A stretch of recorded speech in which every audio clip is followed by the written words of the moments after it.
మీరు మీ channel start చేసిన తర్వాత ఇన్‌స్టాగ్రామ్ పేజ్ గాని, లేకపోతే యూట్యూబ్ ఛానల్ స్టార్ట్ చేసిన తర్వాత గాని, నెగటివిటీ ఏమన్నా వచ్చిందా? ఒకవేళ వస్తే అది ఎలాంటి నెగటివిటీ వచ్చింది? దాన్ని మీరు ఎలా హ్యాండిల్ చేశారు? నేను ఒకటండి నెగటివిటీ అంటే చాలామంది ఇందులో నువ్వు ఇలా సరిగ్గా చేయలేదు, నువ్వు ఇలాగ సరిగ్గా చూసుకోలేదు అన్నది నెగటివిటీ అనుకుంటారు. నేను అది ఖచ్చితంగా నెగటివిటీ కింద తీసుకోను. కన్‌స్ట్రక్టివ్ క్రిటిసిజం అనేది ఒకటి ఉంటుంది.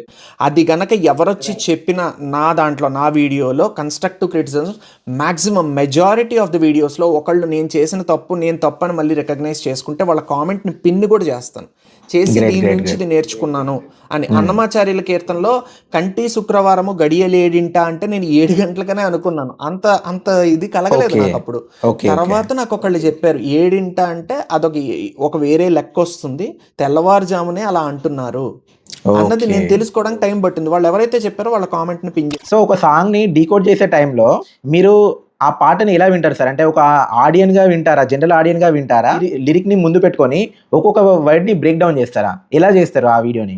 నేను మొట్టమొదట ఒక పాట విన్నప్పుడు నేను అసలు లిరిక్స్ కానీ ఆడియో కానీ వినండి. అంటే లైక్ ఒక ప్రశాంతమైన మనసుతో ఒక చంటి పిల్లాళ్ళ మారిపోయి మొత్తం అంతా అసలు ఏం చెప్పదలుచుకున్నారు ఒక పాటని నేను ఎంతలా సరెండర్ అవ్వచ్చు అన్నట్టే వింటాను. ప్రతి పాట నాకు కొత్తగానే ఉంటుంది. నేను ఒక ఎక్స్పెక్టేషన్ సెట్ చేసుకుని ఇప్పుడు నేను ఈ రకంగా ఈ దృష్టితో చూడాలి అన్నది నాకు ఉండదు. నేను మొట్టమొదటిసారి ఒక పాట విన్నప్పుడు నాకు కలిగే అనుభవం ఏదైతే ఉంటుందో అది సంగీత పరంగా కానీ సాహిత్య పరంగా కానీ మనకు కలిగే అనుభవం ఏదైతే ఉంటుందో ఆ అనుభవాన్ని నేను అన్వయించుకుని మళ్ళీ రెండోసారి మూడోసారి ఆ పాట నాకు నచ్చినప్పుడు విన్నప్పుడు అబ్బా ఓకే ఒకసారి విన్నప్పుడేమో ఓకే ఇది ఇంత బాగా మనకి గుచ్చుకునేలాగా ఒక సంగీత దర్శకుడు చేశాడు కష్టపడి. అలాగే ఇంకోసారి విన్నప్పుడు దర్శకుడు తనకి ఏం కావాలో రచయితకి చెప్పించి ఇంతలా రాసుకున్నాడు.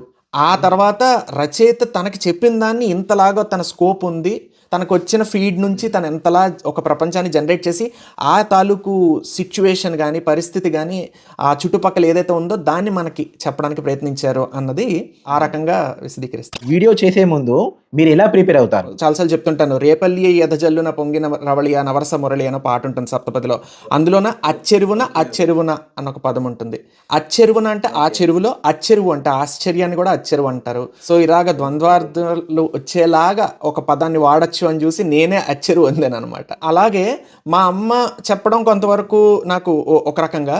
ఇంకొకటి ఏంటంటే పాడుతా తీయగా అనే ఒక అమోఘమైన కార్యక్రమం చేసేవారు మన ఎస్పి బాలసుబ్రహ్మణ్యం గారు. బ్యాక్ ఎండ్లోని ఒక సినిమాలో అసలు ఎంత జరుగుతుంది, ఒక రచయిత ఎంత కృషి చేస్తాడు, ఒక పాట పాడిన వారు కానీ సంగీతం కానీ సాహిత్యం కానీ సినిమా తీసేళ్ళ వాళ్ళు కానీ ఎంత కృషి చేస్తారు ఇది చేయడానికి అన్నది ఆయన బయట పెట్టేవారు.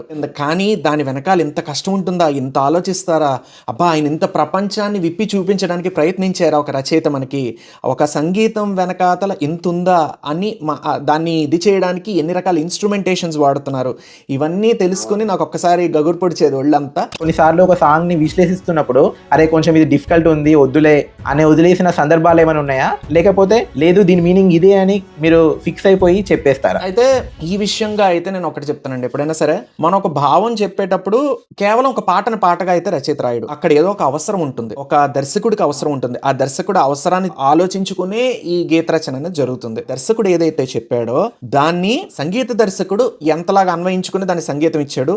అసలు ఆయన చెప్పిన దానికి మనకు కనబడుతున్న ఏదైతే విజువల్స్ ఉన్నాయో ఆ చిత్ర రూపకం ఏదైతే ఉందో దాన్ని బట్టి అక్కడ ఏం చెప్పదలుచుకున్నారో నేను కొంతవరకు అన్వయించుకుంటాను. ఆహా ఇది ఈ రచయిత ఇక్కడ చెప్పదలుచుకున్నారు అని మోస్ట్ ఆఫ్ ది కేసెస్ కి ఒక పిక్చర్ వచ్చేస్తుంది. లలిత ప్రియకమలం అనే పాట ఉంటుంది, ఆమె నాట్యం చేస్తారు, ఇద్దరు ప్రేమించుకుంటూ ఉంటారు, అద్భుతమైన పాట అది. నేను ఈ సాంగ్ ఇన్ని రోజులు విన్నా కానీ మీరు చెప్పిన తర్వాత దాని మీనింగ్ ఇలా ఉంటుందని అనుకోలేదు. ఆడియన్ ఇలా ఫీల్ అయ్యే మూమెంట్ ని క్రియేట్ చేయడానికి మీరు ఎంత హోంవర్క్ చేస్తారు? అంటే స్క్రిప్ట్ ఏమైనా రాసుకుంటారా? ఇలాంటి హోంవర్క్ చేస్తారు మీరు? ఖచ్చితంగా స్క్రిప్ట్ అయితే నేను రాసుకుంటానండి. అయితే నేను ఫస్ట్ ఆఫ్ ఆల్ ఒక ఆడియన్ కి ఏదైతే అది అనిపిస్తుందో, అరే రెండోసారి నేను ఇప్పటిదాకా అన్నాను కానీ ఈ రకంగా అనిపించలేదు అన్నది అది నా దీని నుంచి వస్తుంది. ఎందుకంటే ఇది కూడా ఉంది అని నేను ఏదైతే గమనించానో, నేను ఎంత ఆశ్చర్యపోతున్నానో ఎంత ఆనందపడుతున్నానో ఆ తాపత్రయం అంతా జనాలకు కూడా చేరాలి. అందుకే నేను చెప్పినప్పుడు నా మాటల్లో కానీ నా ముఖ కవళికల్లో కానీ నా బాడీ లాంగ్వేజ్లో కానీ మీకు అది తెలుస్తూ ఉంటుంది. ఇది జనాలకి చెప్పాలి, ఇంత అద్భుతమైన భావం ఉంది ఇందులో. అది సాహిత్యం అనండి సంగీతం అనండి, ఇదొకటి. రెండోది ఏంటంటే ఇప్పుడు ఇందాక మీరు చెప్పిల్లు ఆ చెరువు అంటే ఆ చెరువు అనుకోవచ్చు, ఆ చెరువు అంటే ఆశ్చర్యం అనుకోవచ్చు. ఇట్లా ఒక సాంగ్ కి మల్టిపుల్ మీనింగ్స్ వస్తాయి. అప్పుడు మీరు ఫైనల్ గా ఆ పాట మీనింగ్ ఇదే అని ఎలా డిసైడ్ అవుతారు? నేను డిక్షనరీ ఉంటుంది, ఆన్లైన్ డిక్షనరీ ఉంది, మనకు అన్ని రకాల Okay, okay. నిఘంటువులు కలిపి ఆంధ్ర భారత్ అని ఆన్లైన్ ఉంది. నేను ఆ పదాలకు వాడి Okay. వాటి నుంచి వచ్చిన అర్థం ఏమిటి, ఒకవేళ ఒకే Okay. పదానికి ఉండే ద్వంద్వార్థాలు ఉంటే ఇక్కడ పరిస్థితికి ఏ అర్థం సరిపోతుంది, ఓ ఇవన్నీ ఓకే కలగలుపుకుని నాకు వచ్చిన భావాన్ని అర్థం చేసుకుని అప్పుడు ఈ భావం అక్కడ సరిపోతుందో లేదో చూసుకుని అప్పుడు నేను క్రియేట్ చేసుకుంటాను, దానికి ఒక స్క్రిప్ట్ రాసుకుంటాను. Great great sir. ఎంత టైం పడుతుంది సార్ ఒక్క సాంగ్ ని మీరు విశ్లేషించడానికి? ఎంత టైం పడుతుంది మీకు? అంటే పరిస్థితి బట్టి అవును, ఒక్కొక్కరికి ఒక్కొక్కలాగా అర్థమవుతుంది. అవును. అంతే. ఇప్పుడు నేను ఒక ఫన్నీ ఎగ్జాంపుల్ చెప్తున్నానని కాదు, ఒక బ్రౌనిష్ బ్యాక్గ్రౌండ్ లో ఒక ఎల్లో కలర్ గా ఒకటి ఏదో ఉద్భవిస్తున్నట్టు ఒక పెయింటింగ్ లాంటిది ఎవరో గీశారు. ఒక అతను వచ్చి బా ఎంత అద్భుతమైన సూర్యోదయం చూస్తున్నాను నేను, అందులో సూర్య కిరణాలు ఉద్భవిస్తోంది, ప్రపంచాన్ని నిద్రలేపుతోంది, ఉత్తేజపరుస్తున్నట్టుంది, ఎంత బాగుంది అన్నట్టు ఒక అతను చూస్తే పక్క నుంచి వచ్చి అబ్బా చూడడానికి ఉడకబెట్టిన కోడిగుడ్లాగా ఎంత బాగుంది అని అనుకున్నాడు. అది అతని ఇది. ఎందుకంటే నా బాధ ఏంటంటే నలుగురికి తెలుగు మీద తాపత్రయం పెరగాలి, వాళ్ళకి ఇష్టం పెరగాలి, తదుపరి తరాలకు కూడా వాళ్ళు పంచేంత రకమైన భావన వాళ్ళలో కలగాలంది.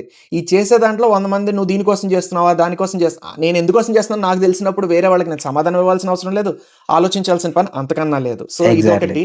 రెండోది ఏంటంటే పాడుతున్నప్పుడు కానీ చెప్తున్నప్పుడు కానీ నువ్వు ఇది ఎందుకు పాడుతున్నావు నీ గొంతులో, నాకు నా ఇబ్బందులు ఉన్నాయి వల్ల నేను ముఖం చూపించాల్సి వస్తుంది, నేనే పాడి, ఎందుకంటే ఒక మరీ అంత దారుణంగా ఉండదని నేను భావించి పాటలు పాడుతూ ఉంటాను. వాయిస్ కూడా చాలా బాగుంటది. మీరు ఆల్మోస్ట్ ఎవరైతే సింగర్ పాడారో వాళ్ళని మిమిక్ చేస్తారు మీరు. బేసిక్ గా ఎక్స్ప్లెయిన్ చేయడమే కాదు, ఆ పాట పాడుతున్నప్పుడు కూడా వినాలి అనిపించాలి. ఒకవేళ మీ వాయిస్ కనుక బాగాలేకుంటే యూజర్ స్కిప్ చేస్తారు కదండి, మిలియన్ వ్యూస్ ఎందుకు వస్తాయి? కొంతమంది అండ్ బట్ నా వాయిస్ లో కూడా నండి నేను ఒక పాయింట్ యాడ్ చేస్తాను. బాలసుబ్రహ్మణ్యం గారు పాడితే మనకు ఒక ఏజ్ వచ్చే వరకు, సర్టెన్ ఏజ్ వచ్చే వరకు అసలు సింగర్స్ బ్యాక్గ్రౌండ్ లో సింగర్స్ ఉంటారు, వాళ్ళు పాడతారని కూడా మనకు తెలియదు. చిన్నప్పుడు మనం సినిమా థియేటర్లో సినిమా చూసేటప్పుడు చిరంజీవి పాడుతున్నాడు, నాగార్జునే పాడుతున్నాడు, వీళ్ళే పాడుతున్నారు. ఎందుకంటే బాలసుబ్రహ్మణ్యం గారు ఎంత గ్రేట్ అంటే చిరంజీవి పాడితే చిరంజీవి గొంతుకు తగ్గట్టుగా, తనకు హావభాలకు తగ్గట్టుగా, నాగార్జునకు తగ్గట్టుగా, వెంకటేష్ తగ్గట్టుగా, ఎవరికి వాళ్ళకి తగ్గట్టుగా పాడేవాడు. అసలు అది ఎంత అద్భుతం కదా. తర్వాత ఎప్పుడైతే ఉదిత్ నారాయణ, హరిహరణ వీళ్ళందరూ మన తెలుగులోకి వచ్చేసారో అప్పటి నుంచే మనకు తెలుసు, అంటే అరే ఇన్ని రోజులు చిరంజీవి వాయిస్ ఇలా ఉండేది కదా, సడన్ గా ఇలా మారిపోయింది ఏంటి అని. అప్పటి నుండి మనకు సింగర్స్ ఒకరు బ్యాక్గ్రౌండ్ ఉంటారని తెలిసింది, కానీ అప్పటి వరకు అసలు వీళ్ళే పాడేది అనుకునేంత మైమర్పించే చేసేవాళ్ళు బాలసుబ్రహ్మణ్యం గారు. ఆయన కూడా ఆ వాయిస్ టెక్స్చర్ ఎవరైతే ఆ నటులు ఉన్నారో లేదా నటులు ఉన్నారో వాళ్ళ వాయిస్ టెక్స్చర్ ని ఇమిటేట్ చేస్తూ, ఎన్టీఆర్ అయితే ఎన్టీఆర్ లాగా వాళ్ళ బాడీ లాంగ్వేజ్ ని అనుకరిస్తూ ఆ రకంగా ఆయన మైక్ వెనకాతలు నటించారండి. కేవలం అంత గాన మాధుర్యం మాత్రమే కాదు ఆయన. ఎగ్జాక్ట్లీ ఈ ప్రాసెస్ ని ఎవరైనా ఫాలో అవ్వగలిగితే. ఇందాక మీరు మంచి ఎగ్జాంపుల్ చెప్పారు, మలసంధ్య వేళ ఆ పాటలో చుక్కలార చూపులార సాంగ్ లో తను పాడుతుంటే చిరంజీవి హ్యాపీగా ఫీల్ అయ్యి ఇట్లా నవ్వుతుంటాడు. ఆ నవ్వు కూడా అసలు ఎంత బాగుంటది బాలసుబ్రహ్మణ్యం గారు పాడింది. గుండెల్లో అప్పుడు ఆమె పాడుతుంటే అమ్మలాల పైన కొమ్మలాల వాడి చూపిస్తాడు అక్కడ. బాలసుబ్రహ్మణ్యం గారు జస్ట్ పాడడం కాదు, ఆ క్యారెక్టర్ లోకి వెళ్ళిపోయిండు. తను అక్కడ ఉన్నాడు, ఆ హాస్పిటల్లో ఉన్నాడు, అట్లా ఫీల్ అవుతున్నాడు. He's a legendary, no one can replace him. అందులోని జాడ చెప్పరా బేల కళ్ళకి అంటే పాపం ఆవిడ దిగులుగా ఉంది, జాడ చెప్పరా బేల కళ్ళకి వెళ్ళనివ్వరా వెన్నెలింటికి అన్నది చూపిస్తారు.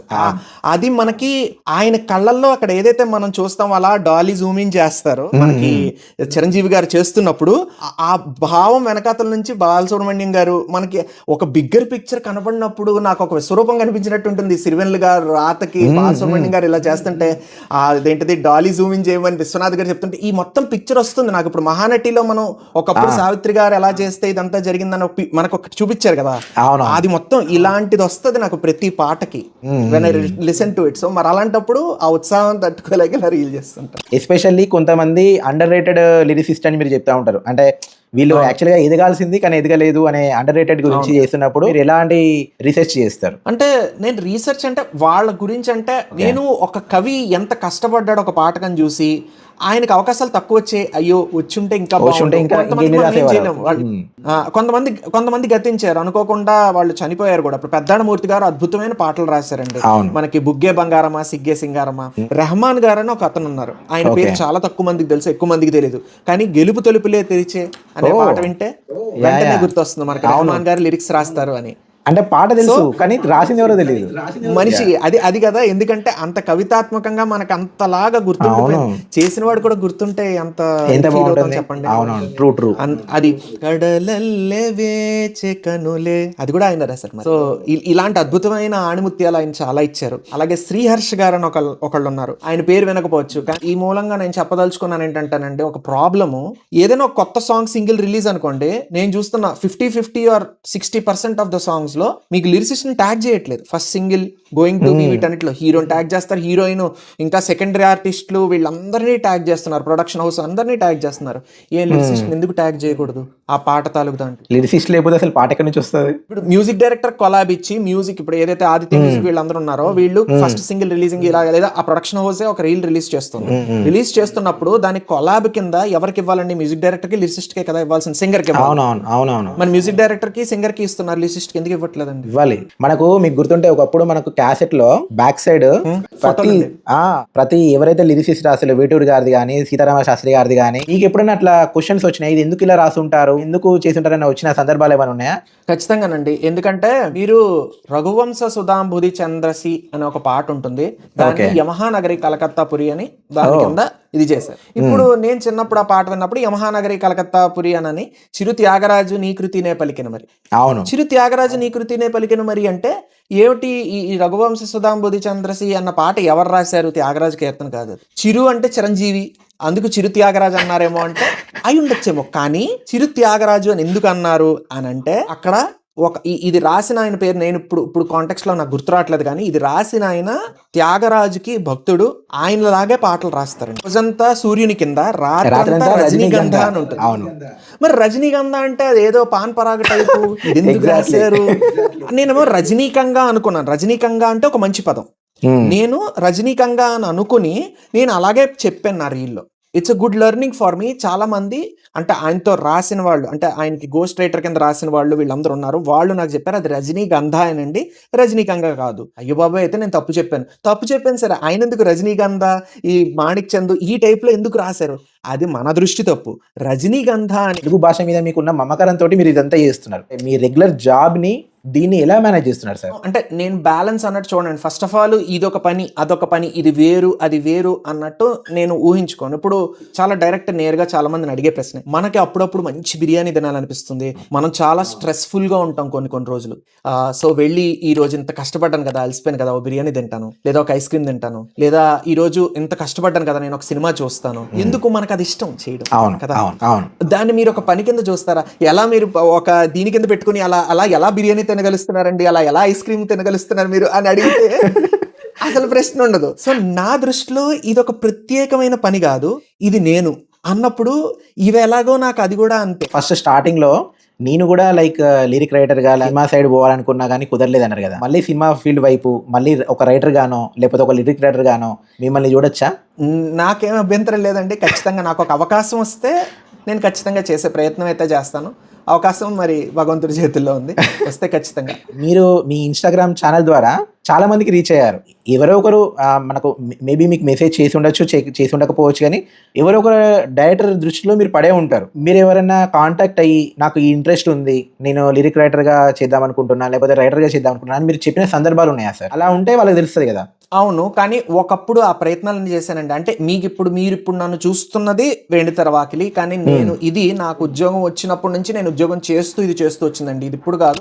డబ్బింగ్ సినిమాలు సార్, డబ్బింగ్ సినిమాలు కూడా అసలు చాలా బాగుంటాయి. ఇప్పుడు for example Surya son of Krishna తీసుకుంటే నాలోనే పొంగన నర్మదా సాంగ్, అప్పట్లో ప్రేమికుడు, అందమైన ప్రేమరాని, ఇవన్నీ అసలు డబ్బింగ్ సాంగ్ లాగానే మనకు అనిపించకపోయి. వాటి మీద మీ అభిప్రాయం ఏంటి సార్? అంటే డబ్బింగ్ సాంగ్స్ రాయడం కొంచెం కష్టతరం, ఎందుకంటే వాళ్ళు ఆల్రెడీ తమిళ్లో రాసేసి ఉంటారు. అయితే డబ్బింగ్ సాంగ్స్ గురించి చెప్పాలంటేనండి, ఒకటి మనకి 2 రకాల రచయితలు ఉన్నారండి, అద్భుతమైన రచయితలు ఉన్నారు. ఒకటి మాతృక తీసుకుని అదే పరంగా అదే భావం వస్తూ శబ్ద సౌందర్యం తెలుగులో ఉన్నట్టుగా ఇది తెలుగు పాటేనా అనిపించేలా రాసే రచయితలు చాలా మంది ఉన్నారు. వేటూరి గారు ఉదాహరణకి. అలాగని మొత్తం అలా ఆ భావాన్ని దించేస్తారా అంటే కాదు, కానీ అంతవరకు తీసుకొచ్చే వాళ్ళు ఉన్నారు. శాస్త్రి గారు కూడా అనువాదం చేశారు, ఆయన కూడా పాటలు తమిళ నుంచి తెలుగు తీసుకొచ్చారు, లేదా వేరే భాష నుంచి. రీసెంట్ టైంలో మీరు చేసిన విశ్లేషణ చూసి షాక్ అయిన ఒక సాంగ్ ఏంటంటే ఏక్ నివేదన సినిమాలో అరరే నర్తన తారకు కూడా మీరు విశ్లేషణ చెప్పారు. అవును, యాక్చువల్లీ మీరు ఆ సాంగ్ కి మీరు చేశారని ఎక్స్పెక్ట్ చేయలేదు. దానిలో క్లిష్టమైన పదాలు పలకడానికి వినడానికి కూడా కొంచెం క్లిష్టమైన పదాలు ఉంటాయి, హిందీ ఇంగ్లీష్ మిక్స్. అంటే నాకు అరే ఈ పాటని ఇట్లా కూడా విశ్లేషణ చేయొచ్చా, ఎంత బాగా చెప్పిలో అనిపించింది. మొన్న ఈ పాటలు వింటున్నాను, ఏది మన మైకేల్ జాక్సన్ సినిమా వచ్చిన పాటలు వింటూ నేను అరే ఈయన ఇదే ఈ పాటలో రాశారు కదా విశ్వ గారు, ఎందుకంటే మీరు ఆ పాటలో గమనిస్తే ఆహా ఇది జటకా గిమ్మిక్ అని ఎందుకు అన్నారు, ఒక్కసారి ఫస్ట్ టైం ఆన్ స్క్రీన్ చూసి ఒక్కొక్కళ్ళు అబ్బా చేసి నేను ఆలోచించి ఈవెన్ విశ్వ గారితో కూడా కన్ఫర్మ్ చేసి ఇంత చేసి నేను రీల్ చేసిన తర్వాత కూడా కింద కామెంట్ వస్తుంది, ఎందుకే పాట రాసిన వాళ్ళకైనా ఈ విషయం తెలుసా, తిరువెన్నెల గారు, వేటూరు గారు, సముద్రాల గారు, దాశరథి గారు, తెలంగాణ రైటర్స్ కూడా ఎంతమంది ఉన్నారు. అది చాలా అనుభవిస్తాను ఆ పాటలు కూడా. ఇప్పుడు ఎర్రజండి నీరో అన్న పాట రాయడానికి దాని గురించి కానీ సంచారమే అంత బాగున్నది అన్న పాట సినిమాలో వచ్చింది, కానీ అది ఆయన పర్సనల్ ఆల్బమ్, అది గోరెటి వెంకన్న గారు. సో ఆయన పర్సనల్ ఆల్బమ్ కోసం రీసెర్చ్ చేసి నేను దాని గురించి పెట్టాలి, ఎందుకంటే జనాలకి అసలు ఇక్కడ ఎక్కడి నుంచి దీని మాతృక వచ్చింది అని చెప్పదలుచుకుని వెళ్ళినప్పుడు నాకు ఆ డైరెక్టర్ ఆదిత్య ఫోన్ చేసి లేదు ఇది చాలా మేము ఇదే కోరుకున్నాము, మీరు చేసినందుకు మేము ఆనందపడ్డామని. నేను చాలా ఆనందపడ్డాను, ఓకే ఆ అబ్బాయి అది తీసుకుని చేశాడని. గ్రేట్. మీకు ఇలాంటి అనుభవాలు ఇంకేమైనా ఉన్నాయా సార్? అంటే ఒక డైరెక్టర్ మీకు ఫోన్ చేసి చెప్పడం కానీ, ఒక లిరిక్ రైటర్ మీకు ఫోన్ చేసి మిమ్మల్ని అభినందించడం కానీ మీరు చేసిన వీడియోస్కి? నాకు లిరిక్ రైటర్స్ చాలా మంది అభినందిస్తున్నారండి, ఎందుకంటే వాళ్ళు చేసినవి అలా అజ్ఞాతంలోకి వెళ్ళిపోకుండా దాని గురించి ఎవరో ఒకరు మాట్లాడుకోవడం దాని యొక్క గొప్పతనం. ఎందుకంటే పాటను పాట కింద తీసేసుకుని ఇంకా దర్శకుడు సంగీత దర్శకుడు ఇలా తీసేసారు ఇలా అయిపోయింది అన్నది ఇలా మెయింటైన్ చేస్తున్నాను ఆ లెగసీ దీనిది, ఆ పాటలు అంత గొప్ప పాటలు అని. దాని గురించి లిరిసిస్టులు అందరూ నాకు ఫోన్ చేసి చాలా మంది చేసే పనిని అభిమానించి నన్ను మెచ్చుకున్నారు. ఇది ఒకటి. రెండోది ఏంటంటే ఇవన్నీ కాక ముందు కూడా, అంటే ఈ వెండితెర వాకిట్లో కాక ముందు కూడా కొంతమంది లైక్ సంగీతం గారు ఒకసారి నాకు ఫోన్ చేశారు, ఒక ఆర్టికల్ చదివి, నేను రాసిన ఆర్టికల్ చదివి. సూపర్. ఆ ఆర్టికల్లో ఆయనకి, అంటే నేను ఒక ఏదో రేటింగ్స్ IMDb రేటింగ్స్ వాటి గురించి ఒక ఆర్టికల్ రాస్తే నేను ఎవరో ఆయనకి తెలియదు. అప్పటికి నేను ఇది కూడా కాదు, ఇదంతా కోవిడ్ టైంలో ఫేస్బుక్ లో నా నంబర్ కూడా లేదు, ఫేస్బుక్ లోంచి డైరెక్ట్ కాల్ ఆప్షన్ అప్పుడే వచ్చింది. ఫోన్ చేసి ఆయన నన్ను నా పేరు పలానా అండి, నేను ఎలాగంటే సార్ మీ గురించి నాకు తెలుసు, పరిచయం చేసుకోవద్దు దయచేసి అని అంటే, ఆయన ఫోన్ చేసి నాకు నువ్వు రాసిన ఆర్టికల్లో కొన్ని డౌట్స్ ఉన్నాయి, ఇప్పుడు ఇది ఎలా వర్కౌట్ అవుతుంది, ఇది ఎలాగా అంటే, నేను పెద్ద గొప్పనేం కాదు, నేర్చుకున్నదే వికీపీడియా, నెక్స్ట్ ఆర్టికల్స్, వేరే ఆర్టికల్స్, ఈ ఇంటర్నేషనల్ ఆర్టికల్స్ చదివి దాన్ని కొంచెం తెలుగులో ఒక దీంట్లో రాశాను ఫేస్బుక్లో. దాని గురించి ఆయన అడిగితే నేను ఆయనకి ఎంతో కొంత నాకు తెలుసున్నంతలో ఆయనకి చెప్పాను. కానీ అలాంటి గొప్ప మనిషి, ఎప్పుడు మాయాబజార్కి అసిస్టెంట్ చేసిన మనిషి, లెజెండ్ పర్సన్, ఇప్పుడు కూడా సినిమా చేస్తున్న మనిషి, తెలుసుకోవాలని కుతూహలం. ఎగ్జాక్ట్లీ అది ఇందులో నాది ఏమీ లేదు. అంత గొప్ప మనిషి ఇక్కడ వరకు వచ్చి అతను ఎవరో కూడా తెలియని ఒక అజ్ఞాతమైన వ్యక్తికి ఫోన్ చేసి నువ్వు రాసిన దాంట్లో నేను ఇది తెలుసుకోవాలనుకున్నాను. సో నేర్చుకోవడానికి వయసుతో సంబంధం లేదు. ఎలాంటి మనిషితో మాట్లాడడానికి మనకి తారతమ్యాలు ఉండవు. నేను ఎవరి నుంచైనా నేర్చుకోవచ్చు అన్న ఇలాంటివి నేను చాలా నేర్చుకున్నాను.